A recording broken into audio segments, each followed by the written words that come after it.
Hello प्यारे बच्चों, कैसे हैं आप लोग। आशा करती हूँ आप सभी लोग स्वस्थ होंगे और अपनी अपनी पढ़ाई में अध्ययनरत होंगे। तो बहुत समय बाद वापस हम इस Hindi education point YouTube channel पर आपस में मिल रहे हैं, क्योंकि इससे पहले जो कक्षा 9 के जो पाठ्यक्रम था वो सब क्षितिज पुस्तक से था, क्षितिज से था, कृतिका से था। अब जो 2026 से आपकी जो नई पुस्तक हिंदी में कक्षा 9 में लगी है उसका नाम है गंगा। तो आज से हम इसके पाठों का अध्ययन करेंगे। तो सबसे पहले हम काव्य से स्टार्ट कर रहे हैं। गद्य में आप जानते हैं उसमें दो बैलों की कथा है, क्या लिखूं है, ठीक है। तो अगर आप गद्य के पाठों का भी समरी कहें या पाठसार कहें या महत्वपूर्ण प्रश्न कहें या उनकी व्याख्या जानना चाहते हैं, समझना चाहते हैं, तो उसके लिए कमेंट बॉक्स पे कमेंट अवश्य करें, क्योंकि मेरा उद्देश्य है कि हम काव्य में ज़्यादा विशेषकर ध्यान दें, क्योंकि यहीं पर ही समझने में थोड़ा बच्चों को कठिनाइयाँ आती हैं। तो स्टार्ट करते हैं आज की वीडियो। रैदास हम आज पढ़ रहे हैं। रैदास नाम से विख्यात संत, आप इनको रविदास नाम से भी जान सकते हैं, ठीक है। इसको थोड़ा स्क्रीन को बड़ा करती हूँ, ये आप स्क्रीन पे देख सकते हैं। पहले तो हम ये समझते हैं कि हम किसी भी पाठ को पढ़ते हैं तो उसका रीजन क्या होता है। देखिए, हिंदी में कोई भी पाठ आप पढ़ रहे हैं तो उसका कोई ना कोई कारण होता है। रैदास इस आयु में, जिस आयु में अभी आप हैं, किशोरावस्था में, जिसको टीन एज भी कहा जाता है, इस समय जो बच्चे होते हैं वो बहुत ज़्यादा आतुर होते हैं, अधीर होते हैं, उनके मन में कई प्रकार के प्रश्न उठते हैं। तो देखो, फिजिकल वर्कआउट या शारीरिक श्रम आप सभी करते हैं और आपका उसके प्रति रुझान भी होता है, लेकिन कहीं ना कहीं इस आयु में आप सभी को मानसिक शांति और मानसिक शक्ति की और सहन शक्ति की, इन सारी चीज़ों की, मानसिक एकाग्रता की, इन सारी चीज़ों की बहुत आवश्यकता है। तो कहीं ना कहीं जो बच्चा होता है वो इन चीज़ों से भागता है या इन चीज़ों की उसको ज्ञान नहीं, नॉलेज नहीं मिल पाती है। तो आप ऐसे पाठों को पढ़कर समझ सकें। और सबसे बड़ी बात कि जो उस समय की, ये 15वीं शताब्दी की हम बात कर रहे हैं, उस समय या 16वीं शताब्दी की जो बात कर रहे हैं, उस समय जो रचनाकार हुए थे, उन्होंने उस समय के समाज में प्रचलित जो भी कुरीतियाँ थी या जो भी प्रचलन था, चाहे वो जाति भेद हो, वर्ग भेद हो, बाह्य आडंबर हो या कुछ भी हो, बाह्य आडंबर का अर्थ मैं अभी आपको समझाऊंगी, ठीक है। तो उनका विरोध किया। तो ऐसी चीज़ों को पढ़कर आपके भीतर कुछ नैतिक विकास हो, इसलिए इस पाठ को हम पढ़ रहे हैं। तो फोकस करते हैं चैप्टर पर। रैदास नाम से विख्यात संत। देखिए, संत किसको कहते हैं। अगर हम आधुनिक समाज में, आज के समाज में अगर हम संत की परिभाषा की बात करते हैं, तो संत का अर्थ है कि जिसका एक पहनावा हो, जो ब्रह्मचर्य जीवन का पालन करता हो। लेकिन अगर हम वास्तव में देखें तो संत व्यवहार से होता है, बाहरी दिखावे से नहीं होता। सबसे कठिन जीवन होता है गृहस्थ जीवन। अगर उस जीवन में रहते हुए भी व्यक्ति सद्गुणों का प्रयोग करता है, अच्छा व्यवहार रखता है और ईश्वर के प्रति आस्था विश्वास रखता है, तो वह गृहस्थ जीवन में रहते हुए भी संत कहला सकता है। तो संत रविदास का जन्म काशी यानी कि वाराणसी में हुआ। उनका जीवन काल 15वीं शताब्दी यानी कि सन 1388 से 1518 माना जाता है, क्योंकि जो पहले के लेखक हुआ करते थे उनके जन्म और मृत्यु के समय में विशेष या हम कह सकते हैं प्रामाणिक जानकारी नहीं मिलती है। उसका सबसे बड़ा कारण यही है क्योंकि ये लोग, इन लोगों का जो फोकस होता था, इन लोगों का जो लक्ष्य होता था, वो होता था अपने विचार या समाज में फैले जो बुराइयां हैं उनको, उनका निराकरण करना, रचना से लोगों को जागरूक करना, अपने विषय में बताना इनका कोई मुख्य उद्देश्य नहीं था। तो रैदास संत कवियों में गिने जाते हैं। उन्होंने बाह्य आडंबर, अभी मैंने आपसे बात की थी, मैं आपको बाह्य आडंबर, बाह्य माने होता है बाहरी, आडंबर का अर्थ होता है दिखावा। तो जो भी बाह्य आडंबर आडंबर हम बात कर सकते हैं, जैसे पीले वस्त्र धारण करना, रुद्राक्ष की माला पहनना, माथे पे तिलक लगाना। मैं ये नहीं कहती कि इनको नहीं करना चाहिए, करिए, लेकिन उसके साथ वो तब तक आडंबर नहीं कहलाएगा जब तक आप वैसा ही आचरण भीतर से रख रहे हैं। माना आपने माथे में तिलक लगा रखा है, आपने रुद्राक्ष की माला पहनी है, लेकिन आप सामने किसी का अहित चाहते हैं, किसी से झूठ बोल रहे हैं या कुछ ऐसा कर रहे हैं जो आपको नहीं करना चाहिए, तो वो आपका जो पहनावा है वो आडंबर कहलाएगा। तो ऐसे बाह्य आडंबरों का खंडन कर मन की शुद्धता, सबसे महत्वपूर्ण होती है मन की शुद्धता और आंतरिक भक्ति। ईश्वर को, हम मंदिर में बैठे हैं, हम वहाँ पर बहुत जोर जोर से मंत्र पढ़ रहे हैं, बहुत जोर जोर से आरती पढ़ रहे हैं, लेकिन हमारा ध्यान कहीं और है ना। आपको कबीर का एक पद भी याद होगा कि माला फेरत जुग भया, मिटाना मन का फेर, कर का मन का डारी रे, मन का फेर। यानी कि हमारा जो फोकस है वो भगवान की भक्ति पर या उसकी आस्था पर नहीं है, जबकि हम कुछ और ही वहाँ पर बैठ के आडंबर करते हैं। इसलिए जब आप अपने हृदय से ईश्वर का जप स्टार्ट करोगे तो अपने आप ही आप जो है ईश्वर के समीप मानोगे अपने आप को। तो आंतरिक भक्ति को ही इन्होंने सच्चा धर्म माना है। किसने? रैदास ने। रैदास ने अपनी काव्य रचनाओं में सरल, व्यवहारिक ब्रज भाषा का प्रयोग किया है। तो सबसे महत्वपूर्ण यहाँ पर आपके लिए पहला पॉइंट आता है, आपके पास पुस्तक होगी, वहाँ पर आप इसको अंडरलाइन अवश्य करें कि ये जो हम रैदास के पद पढ़ रहे हैं, इनकी भाषा क्या है? इनकी भाषा है ब्रज भाषा। और सरल और व्यवहारिक इसलिए क्योंकि इनका जो उद्देश्य था वो सामान्य लोगों को जागरूक करना था, तो भाषा ऐसी ही होगी जिसमें अवधी, राजस्थानी, खड़ी बोली, उर्दू, फारसी के शब्दों का भी मिश्रण है। उनकी सरल ब्रज भाषा में लिखी भक्ति रचनाएं आदि श्री गुरु ग्रंथ साहिब में शामिल हैं। वे आज भी समानता, प्रेम और भाईचारे का संदेश देती हैं, जो उनकी रचनाएं हैं, और उनकी रचनाएं रैदास वाणी में भी संकलित हैं। ठीक है, आगे बढ़ते हैं। यहाँ पर अगर हम बात करें, ठीक है, इसको जो आप बॉक्स देख रहे हैं इसको कविता का सार या पाठ का सार आप कह सकते हैं।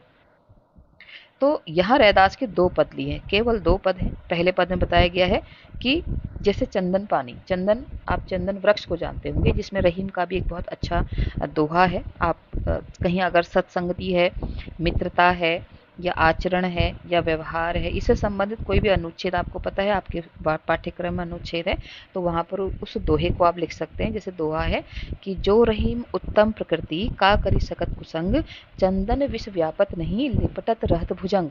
अर्थात चंदन के वृक्ष में ये विशेषता होती है। देखिए, अधिकतर पेरेंट्स का कहना होता है या बहुत लोगों का मानना ये होता है कि बच्चा जिन लोगों के साथ रहता है उनका जैसा बन जाता है। नहीं, आपके कल्चर, आपके जो संस्कृति, आपके जो संस्कार बच्चों को ऐसे मिलने चाहिए कि बच्चा किसी भी माहौल में रहे वो अपना नेचर ना खोए। उसके लिए उदाहरण देते हुए रहीमदास जी कहते हैं कि चंदन के वृक्ष पर उसकी खुशबू के कारण सर्प लिपटे रहते हैं, लेकिन जो चंदन का वृक्ष होता है वो हमेशा शीतलता ही प्रदान करता है, उस पर उन जहरीले सर्पों का कोई प्रभाव नहीं पड़ता। तो चंदन का अर्थ यहाँ पर चंदन का वृक्ष यानी कि जो शीतलता प्रदान करता है। तो चंदन पानी, दीपक बाती, मोती धागा और बादल मोर का संबंध अटूट होता है, ऐसा पहले पद में बताया गया है। वैसे ही भक्त से उसके आराध्य अलग नहीं हो सकते। आराध्य, जिसकी हम आराधना करते हैं उनको हम बोलते हैं आराध्य। इस पद में अनन्य भक्ति, अन्न, अन्य, ठीक है। अब यहाँ पर हम बात करते हैं अनन्य। इस शब्दों को अच्छे से देखें। अन अन्य यानी कि जिसके समान दूसरा कोई ना हो, ऐसे भक्ति और आराध्य के प्रति समर्पण का भाव प्रकट होता है। देखिए बच्चों, आपको जिससे भी जो ज्ञान प्राप्त करना है, आपकी जिसके प्रति आस्था है, जिसके प्रति विश्वास है, आपका पूर्ण समर्पण उसके प्रति होना चाहिए। दूसरे पद में भी आराध्य से भक्त का अटूट नाता, अटूट माने जो तोड़ा ना जा सके, नाता माने रिश्ता व्यक्त किया गया है। वह तीर्थ और व्रत छोड़ सकता है पर प्रभु की चरणों की भक्ति नहीं। यह पद निष्ठा, विश्वास और अडिग भक्ति को व्यंजित करता है। व्यंजित माने है व्याख्या करता है, कल्पित करता है या वर्णन करता है, ठीक है। इसका अर्थ इससे निकाल सकते हैं आप। अब आते हैं चैप्टर में, ठीक है। ये पद हैं आपके समक्ष, इन पद को विशेष कर देखिए।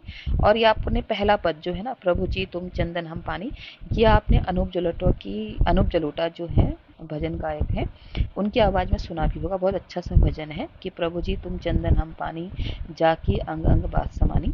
तो अभी तो हम इसको, आप चाहें तो इस भजन को सुन भी सकते हैं, उससे आपका थोड़ा जो है अनुभव वो और अच्छा हो जाएगा। तो स्टार्ट करते हैं पहला पद। जैसे अभी हमने बात की, तो पहला पद है अब कैसे छूटे राम रट लागी, ठीक है। यहाँ पर राम रैदास जी के आराध्य हैं। आप किसी भी धर्म के बच्चे हों, आप किसी भी धर्म से हों, किसी भी ईश्वर को मानते हो, आप इसको अपना ईश्वर माने, ठीक है। यहाँ पे राम का अर्थ केवल श्री राम नहीं है, यहाँ पर राम का अर्थ है ईश्वर, जिसकी भी आप आराधना करते हैं, जिसको भी आप अपना देवता मानते हैं, आप जिस भी धर्म से हो, ठीक है, जिस भी संप्रदाय से हो, आप उसको यहाँ पर आप कल्पना करें। तो रैदास जी कहते हैं अब कैसे राम छूटे, राम रट जो है छूटे, रट माने है जैसे कहते हैं ना कि उसको रट लग गई, जब देखो तब वही कर रहा है, वही कर रहा है। तो उसी प्रकार यहाँ पर इस पद में कवि ने भक्त की उस अवस्था का वर्णन किया है जब भक्त अपने आराध्य की भक्ति का रंग पूरी तरह से उसके ऊपर चढ़ जाता है, ठीक है। तो कैसे, प्रभु जी तुम चंदन हम पानी, पहली पंक्ति का अर्थ ये था कि हे ईश्वर अब आपके नाम की रट मैं कैसे छोड़ सकता हूँ, कैसे, प्रभु जी तुम चंदन हम पानी। तो वो कहते हैं कि हे ईश्वर, हे प्रभु, तुम चंदन हो, तुम्हारा भक्त पानी है, ठीक है। जिस प्रकार चंदन की सुगंध, मैंने आपसे कहा ना चंदन की सुगंध से सर्प लिपटे रहते हैं, जिस प्रकार चंदन की सुगंध पानी के बूंद बूंद में समा जाती है, उसी प्रकार प्रभु की भक्ति भक्त के अंग अंग में समा जाती है। इसलिए उन्होंने तुलना किसकी की है, चंदन और पानी की है। तो कभी भगवान से कहता है कि हे प्रभु आप मेरे लिए क्या हो, चंदन और मैं पानी हूँ। अगला है जाकी अंग अंग बात समानी, वही अभी हमने बात की कि जिसके अंग अंग में, यानी कि जिस प्रकार पानी के अंग में चंदन की खुशबू समा जाती है, उसी प्रकार मेरे भीतर में आपकी भक्ति समाई हुई है।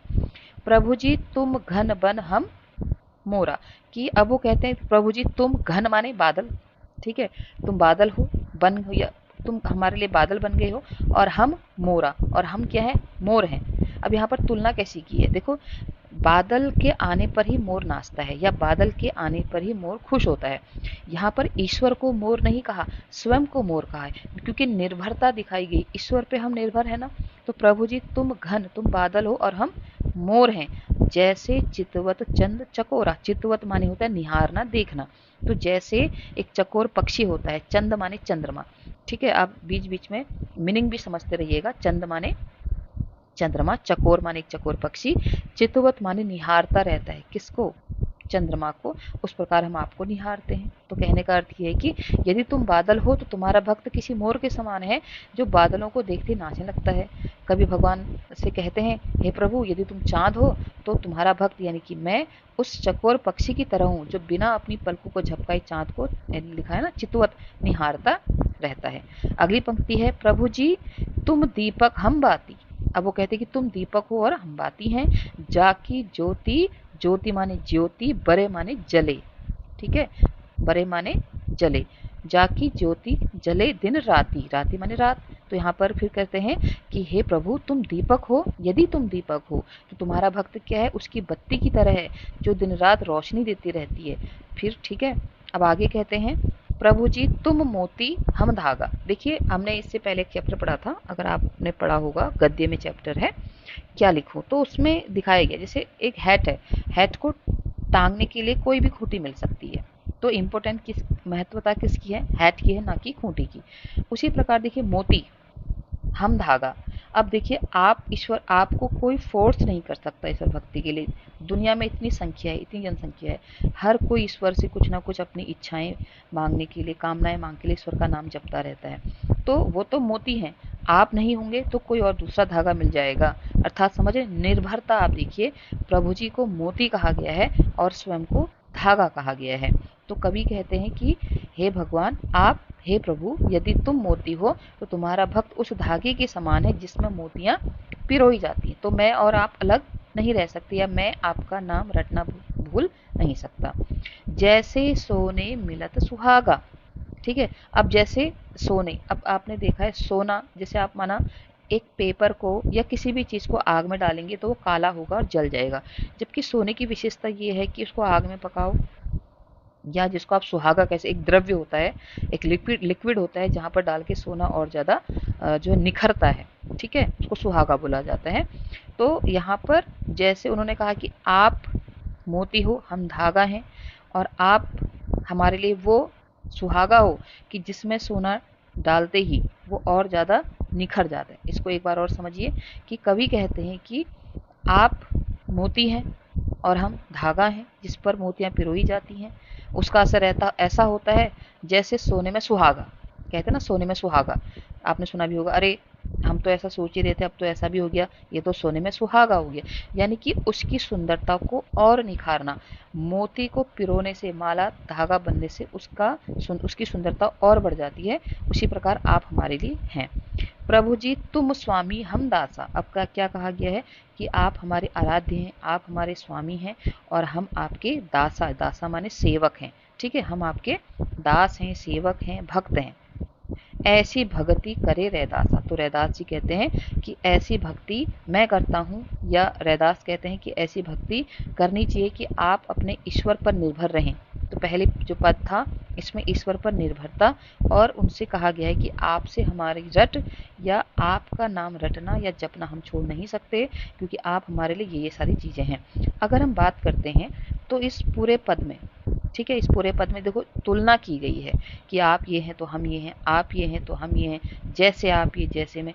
तो इसमें कहीं ना कहीं कौन सा अलंकार है? उपमा अलंकार है। इस बात का ध्यान रखेंगे, इसमें कौन सा अलंकार है? उपमा अलंकार है। और साथ ही साथ देखिए अंग अंग बास समानी, बास समानी, ठीक है। और यहाँ पर आप देख सकते हैं मौ, हम, ये, तो इसमें अनुप्रास अलंकार भी है। ठीक है, साथ ही साथ हम काव्यगत विशेषताओं को भी देखते चलेंगे। भाषा कौन सी है बच्चों? भाषा है ब्रज भाषा। लेखक कौन है? रैदास है लेखक। उपमा और अनुप्रास अलंकार का इसमें प्रयोग हुआ है। ठीक है, बढ़ते हैं अगले पद की तरफ। अब अगले पद में हमने बात की थी कि उन्होंने बताया है कि मैं आपसे नाता नहीं तोड़ सकता, हमारा और आपका अटूट नाता है, यही कहा था ना हमने। ठीक है, तो दूसरा पद देखते हैं। जो तुम तोड़ो राम, मैं नहीं तोड़ू। अब मैंने आपसे पहले ही कहा था कि यहाँ पर आप जो राम का अर्थ है वो अपने अपने आराध्य, अपने अपने ईश्वर से लगा सकते हैं। जो तुम तोड़ो, तोड़ो माने तोड़ो, अगर तुम तोड़ देते हो, हमने बात की थी किसकी? अटूट नाता, नाता माने रिश्ता। अगर आप हमसे नाता तोड़ भी देते हो तो भक्त कहता है भगवान से, या रैदास कहते हैं अपने आराध्य से, जो तुम तोड़ो, जो तुम तोड़ दो राम, मैं नहीं तोड़ो, मैं आपसे नाता नहीं तोड़ूंगा। देखिए हमारे ईश्वर के प्रति यही आस्था होनी चाहिए।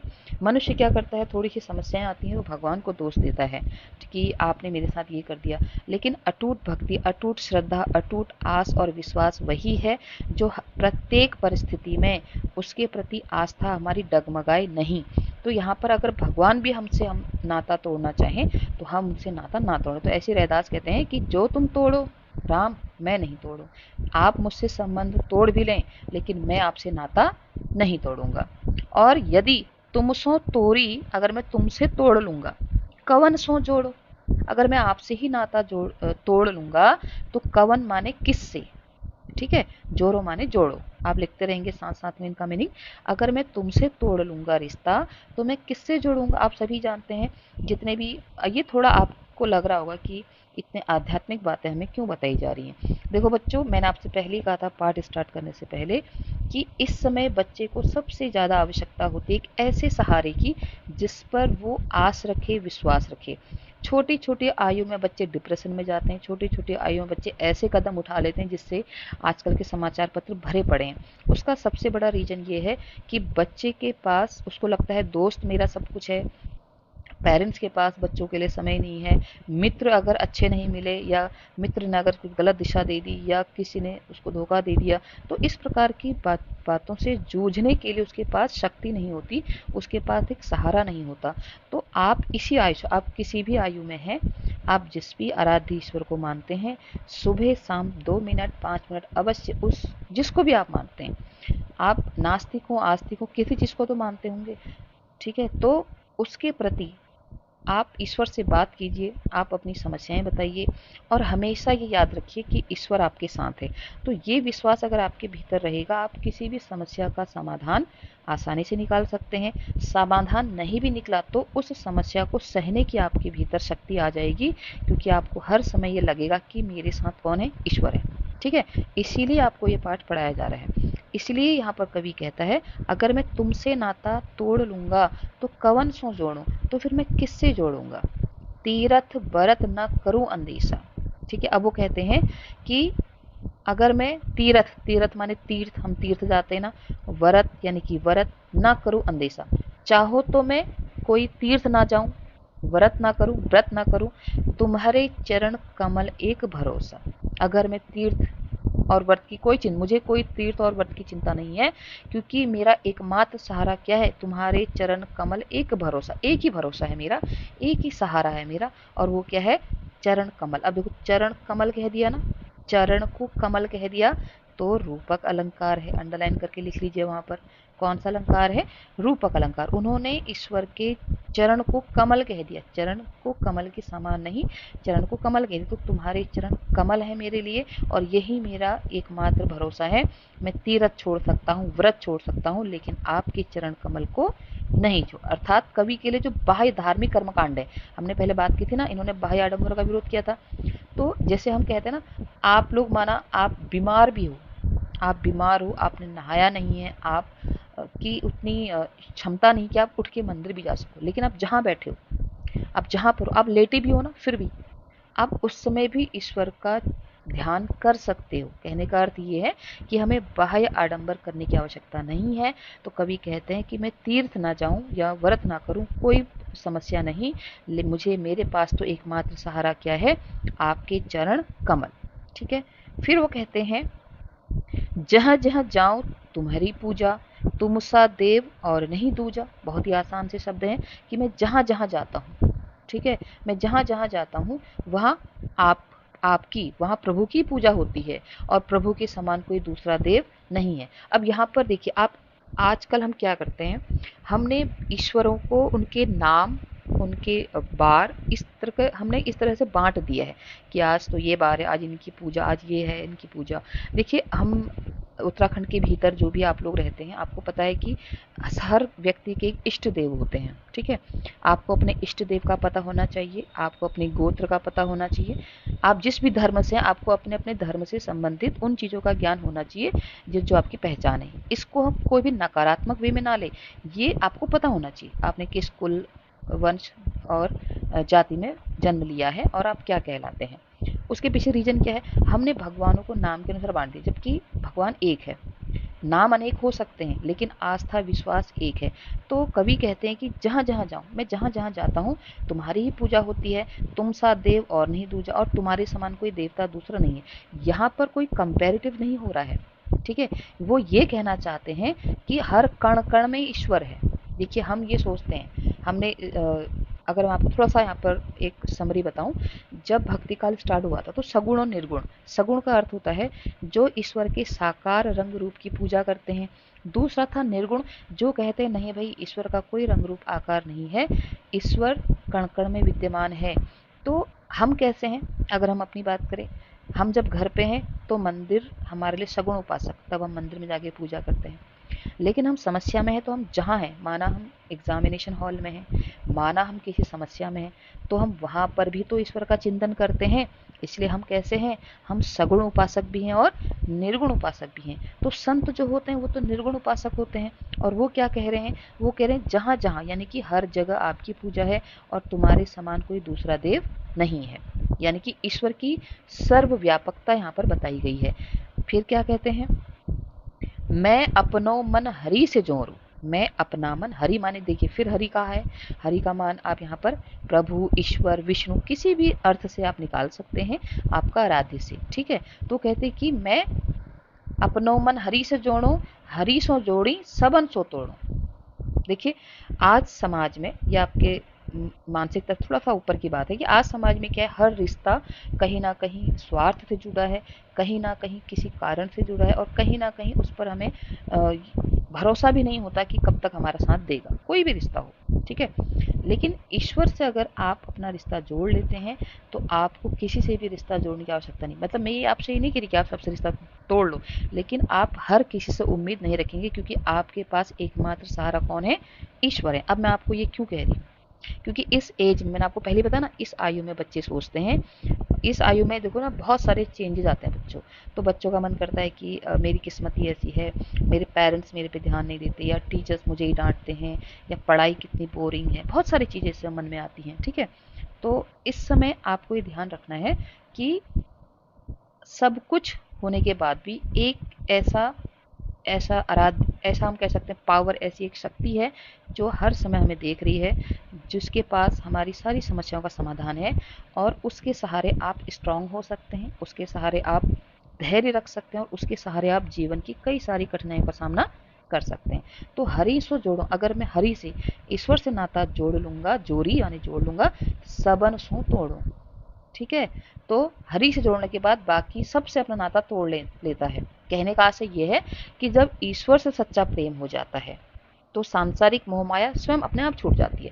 आप कई बार ना, बच्चों को लगता है कि मेरी फ्रेंड ने आज मुझसे बात नहीं की, बहुत बुरा लग जाता है बच्चों को छोटी छोटी बातों में। आज उसने मुझे ये नहीं पूछा, आज मम्मी ने मुझे ये नहीं पूछा, आज टीचर ने मुझे डांटा, मतलब, तो आपको क्या होगा ना, इन चीज़ों से फर्क ही नहीं पड़ेगा, क्योंकि आपको सच्चा प्रेम किससे है, ईश्वर से है। हरि सो जोड़ो सबन सो तोड़ो। यहाँ पर ध्यान रखेंगे आप लोग, यहाँ पर मेरा कहने का अर्थ ये नहीं कि आप सबसे रिश्ता तोड़ लो। मेरे कहने का अर्थ ये कि आपको और लोगों के द्वारा दी गई नेगेटिव ऊर्जा, नकारात्मक ऊर्जा से कोई फर्क नहीं पड़ेगा। फिर क्या कहते हैं कवि, ठीक है, सबही पहर तुम्हारी आशा, मन कर्म वचन कहीं रह दासा। अब वो कहते हैं कि सभी पहर, पहर जानते हैं आप, पहर माने जैसे दो पहर, तीसरा पहर, है ना, ऐसे पहर माने समय आप लगा सकते हो, सभी समय, हर समय तुम्हारी आशा। तो कवि कहते हैं, रैदास कहते हैं, मुझे हर समय तुम्हारी आस है, मन क्रम वचन और वो भी कैसे, मन से भी तुम्हारी आस है, ठीक है, मन से भी तुम पे भरोसा है, कर्म से भी तुम, अब कर्म भी तो आपको अच्छे करने हैं ना, कर्म भी आपको अच्छे करने हैं, वचन यानी कि वाणी, वाणी से भी आपको अच्छे शब्दों का प्रयोग करना है, अपशब्दों का प्रयोग, अब्यूजिंग लैंग्वेज, जो आजकल एक कूल कह सकते हैं, फैशन कह सकते हैं, या भाषा का एक भाग कह सकते हैं, ये सबसे गलत बात है।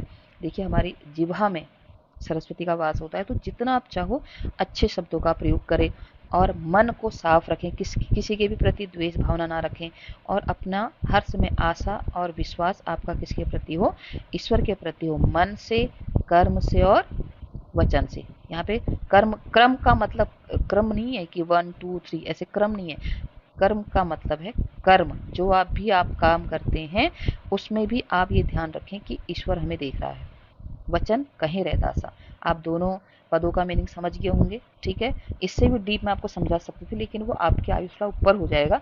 बस आप इतना समझिए कि पहले पद में उन्होंने कहा, आपका और मेरा संबंध ऐसा है कि कभी नहीं, मैं आपका रिटर्न नहीं छोड़ सकता, आप मेरे लिए ये हैं, आप मेरे लिए वो हैं, मतलब जब आप हैं तब मैं पूरा हो रहा हूँ, ये कहा।